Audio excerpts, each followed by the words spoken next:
हरे कृष्णा।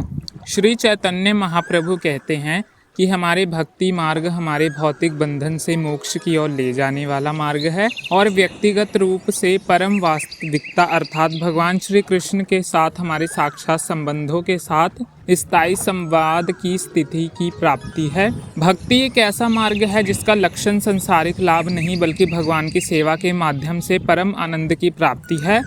और जो कोई भी व्यक्ति गंभीरता से भगवान की भक्ति और उनके पवित्र नामों का जाप करने का मात्र प्रयास भी करता है वह संसार के जन्म और मृत्यु के चक्र से मोक्ष की प्राप्ति करता है। श्रीमद् भगवत गीता में भी भक्ति योग द्वारा मन को कृष्ण के विचारों में भरकर मन का ध्यान परिवर्तन किया जाता है। जब हम वर्ष की सभी एकादशी तिथियों का स्वागत अतिथियों और भक्तों से करें, क्योंकि इस कलयुग में ही यही एकमात्र सरल मार्ग है जिसके माध्यम से हम हरि का ध्यान प्राप्त कर सकते हैं। एकादशी के पुण्य के बल से व्यक्ति का मन इस प्रकार शुद्ध हो जाता है, उसके पूर्व जन्मों के सभी पाप नष्ट हो जाते हैं।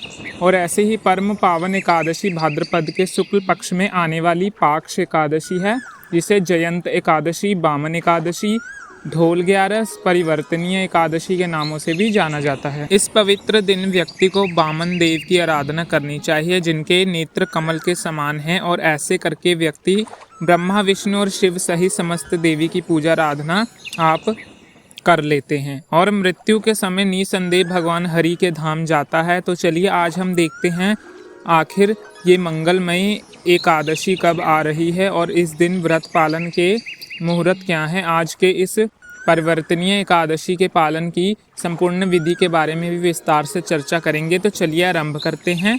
इस बार भाद्रपद मास के शुक्ल पक्ष में आने वाली परिवर्तनीय एकादशी का पालन हम करने जा रहे हैं 14 सितंबर 2024 शनिवार के दिन।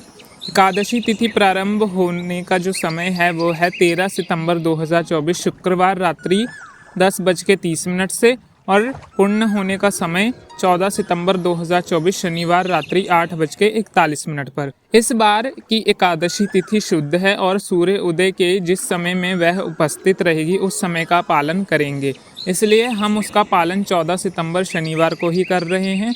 एकादशी के दिन यानी 14 सितंबर शनिवार को ब्रह्म मुहूर्त का समय रहेगा 4:34 और सूर्य उदय होगा 6:10 पर। अगले दिन यानी द्वादशी पर इस व्रत का पालन हम करेंगे प्रातःकाल 6:10 से लेकर 10:01 के बीच में। ये सभी समय हमें उत्तर भारत के समय सारणी अनुसार आपको बताए हैं। अगर आप किसी और स्थान पर रहते हैं तो आप अपने लोकल कैलेंडर में इन सभी समय को देख सकते हैं।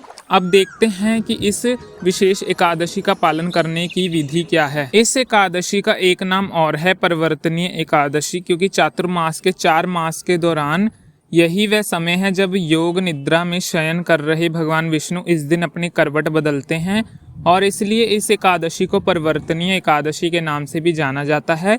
जो भी व्यक्ति इस एकादशी का पूर्ण श्रद्धा और निष्ठा पूर्वक पालन करना चाहता है उसे दशमी के दिन संध्या के बाद अन्न युक्त भारी भोजन नहीं लेना चाहिए। एकादशी व्रत का अर्थ है अधिक से अधिक तपस्या करनी और हरि का नाम या उनके नाम का यज्ञ करना। दशमी के दिन रात्रि में भगवान का स्मरण करते हुए जल्दी सो जाएं। दशमी, एकादशी और द्वादशी इन तीनों दिन संभव हो तो जमीन पर सोएं और पूर्ण ब्रह्मचर्य व्रत का पालन करके अगले दिन एकादशी पर प्रातः ब्रह्म मुहूर्त में उठ जाएं। ब्रह्म मुहूर्त यानी जब सूर्य उदय होता है उससे 1.5 घंटा पहले का समय। अब उठकर सबसे पहले जगत गुरु श्रीला प्रभुपाद का स्मरण करें, धरती माता को प्रणाम करें और फिर भगवान श्री कृष्ण को याद करें। अब स्नान इत्यादि द्वारा संयम को स्वच्छ कर लें और स्वच्छ वस्त्र ही धारण करें। तत्पश्चात सूर्य देव को जल अर्पण करें और फिर आपके घर में जहां पूजा का स्थान या मंदिर हो उसकी साफ सफाई करें और फिर भगवान को मधुर कीर्तन और गुरु स्मरण करते हुए जगाएं। भगवान की मंगला आरती करें।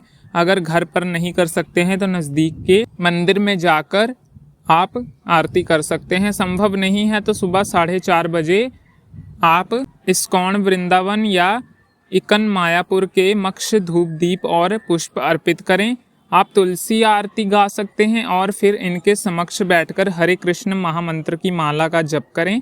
इस दिन अधिक से अधिक हरे कृष्ण महामंत्र का जप करना चाहिए। हरे कृष्णा कृष्णा कृष्णा हरे हरे, हरे राम राम राम हरे हरे, हरे कृष्णा कृष्ण कृष्णा हरे हरे। इस मंत्र की कम से कम 16, 25 या 32 मालाएं का जाप करना चाहिए। अगर सभी माला प्रातःकाल में नहीं कर सकते हैं, कुछ माला का जाप आप दिन के समय में भी कर सकते हैं, लेकिन इस दिन अधिक से अधिक इस माला के जप द्वारा हरि नाम का यज्ञ करें। एकादशी के व्रत में हम उपवास करते हैं, यानी इस दिन हमें किसी भी प्रकार का अन्न जैसे कि गेहूं, दाल, चावल, चना, उड़द आदि या फिर उनसे बने हुए कोई भी खाद्य पदार्थ नहीं खाते हैं। यदि आवश्यकता पड़ती है तो एकादशी के दिन उपवास में आप दूध, फल, जल या एकादशी प्रसाद ले सकते हैं। एकादशी प्रसाद में क्या खा सकते हैं और क्या नहीं, अगर आप ये जानना चाहते हैं तो हम इसके ऊपर भी एक विस्तृत वीडियो बनाएंगे, जिसका लिंक आपको मिल जाएगा। और यदि आपने चैनल को सब्सक्राइब किया होगा तो उस वीडियो का नोटिफिकेशन आपको आ जाएगा। इस बार एकादशी आ रही है, उसमें दोपहर 12 बजे तक निर्जल उपवास करें। इससे बामन द्वादशी के उपवास भी इसी में समाहित हो जाएगा। अगले दिन 12 बजे के बाद अपनी आवश्यकता अनुसार दूध, फल, एकादशी प्रसाद इत्यादि ले सकते हैं। संपूर्ण दिन अपने मन को, चेतना को अधिक से अधिक परम भगवान श्री कृष्ण के चरण कमलों पर केंद्रित रखने का प्रयास करें। इस दिन भगवान वामन देव के जीवन चरित्र को पढ़ें या फिर सुने, श्रीमद् भगवत गीता का अध्ययन करें, कृष्ण कथा का श्रवण करें, व्यर्थ की बातों में अपने कार्यों में समय ना नष्ट करें, अनावश्यक वाद विवाद में भी ना पड़े और अनावश्यक क्रोध करने से तो बिल्कुल बचें। संध्या के समय घर में भगवान के नाम का कीर्तन करें और श्री हरि तथा तुलसी देवी के समक्ष घी का दीपक अर्पित करें और फिर पूर्ण विधि विधान का पालन करते हुए अगले दिन द्वादशी पर इस एकादशी व्रत का पालन करें। जितना आवश्यक है एकादशी व्रत का पालन करना उतना ही महत्वपूर्ण है इसके योग समय के अंदर योग विधि के साथ पालन करना। और पालन कैसे करना चाहिए, इसकी संपूर्ण विधि हम आने वाली वीडियो में लेकर आएंगे। अगर आपने अभी तक आपके इस चैनल व्रत साधना को सब्सक्राइब नहीं किया है तो कर लीजिए, नोटिफिकेशन भी ऑन कर लीजिए। एकादशी की नियमित जानकारियां प्राप्त करने हेतु आप इस चैनल को सब्सक्राइब कर लें ताकि आने वाली वीडियो आपको मिल सके। एकादशी के व्रतों का नियम पूर्वक पालन करें। और अगर इस एकादशी से जुड़े आपके कोई प्रश्न हैं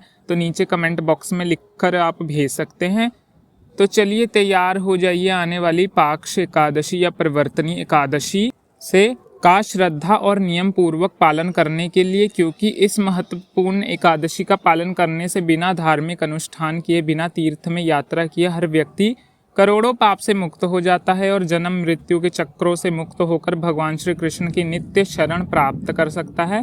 तो चलिए इस बार इस परम पावन एकादशी का पालन करते हुए हम भगवान श्री कृष्ण से उनकी शुद्ध प्रेमा भक्ति के लिए प्रार्थना करते हैं और हमारे हृदय में भक्ति की ज्योत प्रज्वलित करते हैं, जो हमें भागवत धाम तक पहुंचाने के लिए समक्ष है। क्योंकि जो व्यक्ति सच में जीवन के परम लक्ष्य की प्राप्ति करना चाहता है, उन्हें भक्ति ज्ञान और वैराग्य की आवश्यकता पड़ती है, जिसमें भक्ति सबसे महत्वपूर्ण है और जिसे हम एकादशी तिथि का पालन करके सहजीत से प्राप्त कर सकते हैं। और आशा करता हूँ कि आपको ये जानकारी बिल्कुल ज्ञानवर्धक लगी। तो यदि आपको ये वीडियो अच्छी लगी हो तो चैनल को सब्सक्राइब करके वीडियो को लाइक जरूर करें और कमेंट बॉक्स में जय श्री कृष्ण जरूर लिखें। हरे कृष्णा, राधे राधे।